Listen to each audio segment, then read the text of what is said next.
For more on how people in the region are coping, we're now joined live by Cumberland Colchester MP Lenore Zahn. Thank you for your time, Ms. Zahn. Thank you very much for having me on. You live in Truro, which is in the heart of where this all happened. How are you holding up, and how are your constituents? It's been pretty rough couple of days for all of us, to be honest. Not the type of thing that you would ever dream of, waking up on a Sunday morning in a quiet little area and being told that, there's an active shooter in the area, and then suddenly finding out that he has actually been apprehended, is deceased, and not only him, but a police officer, and then the drip, drip, drip of all of the victims. It's been horrendous. And to give people an idea about what a Portapique is like, can you kind of explain the area? Sure. I mean, Nova Scotia, as most people know, is a beautiful little province. And Cumberland Colchester it's the whole northern area of Nova Scotia. So it goes from sea to sea.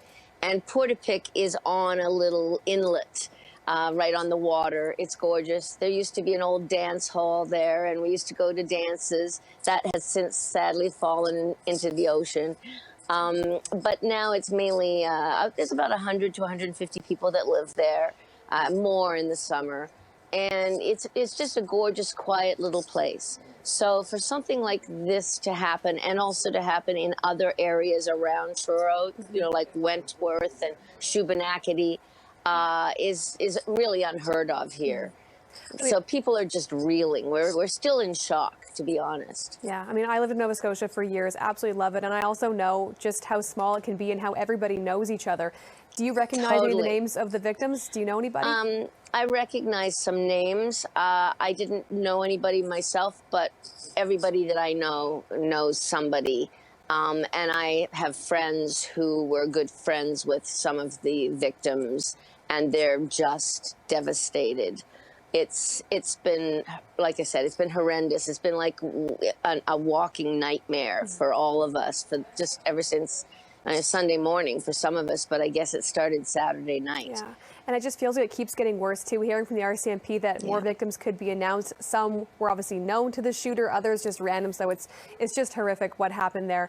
And now be added on top of that, of course, we're in the time of social distancing. So all the vigils and memorials taking place online. Yeah. How challenging has that been? The whole thing has been extremely challenging for the community and for the families. Especially, when you hear people who are not here at all, and they're trying to find their loved ones and they can't get hold of them, and then they hear that the house is on fire, and then they hear, sadly, a lot of them have then heard that they've been deceased. It's difficult, but a lot of us reach out on social media, Facebook in particular. Most of us use that, and there is going to be a vigil on Friday night on a Facebook page the community put together called Colchester Supporting Our Communities.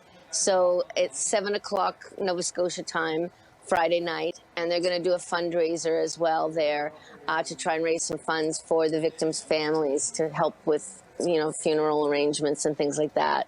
Of course, we won't be able to go to the funerals physically, but we are reaching out across the airwaves and to each other and giving each other virtual hugs, and we're trying to support everybody as much as we can. Do you think that some kind of dispensation should have been made, given just the gravity and how horrific this was there? I mean, the Prime Minister was asked about it yesterday, as was Premier McNeil, too. Do you think that there should have been some kind of exception in this case? You mean for a funeral? Funerals, yeah. Well, as I said yesterday, I would not want to myself go to a funeral with a bunch of people and then find out that I had been carrying the disease and had actually infected someone else who then could turn around and die, especially older people.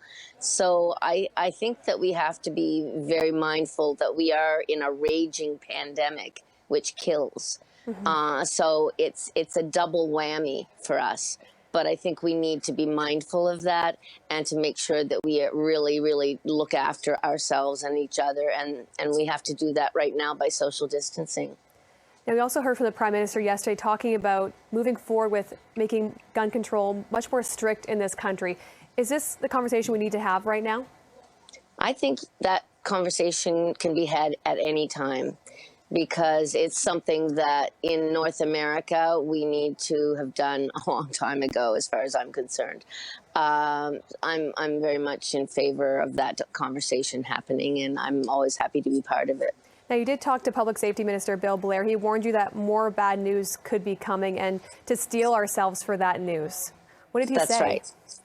Well, just that not all is known at this point in time, and that there will be more, that a number of these places they couldn't really take a look at because they were smoldering buildings, and that there's most likely to be more bodies.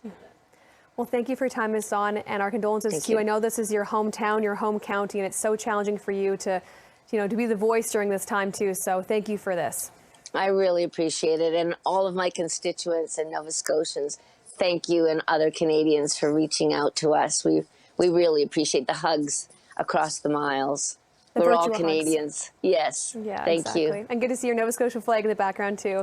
Thank you. Yes. Be kind, everybody. Be kind. Yes, that's the message to take away today for sure. Thank you again. Thank you. Thank you so much.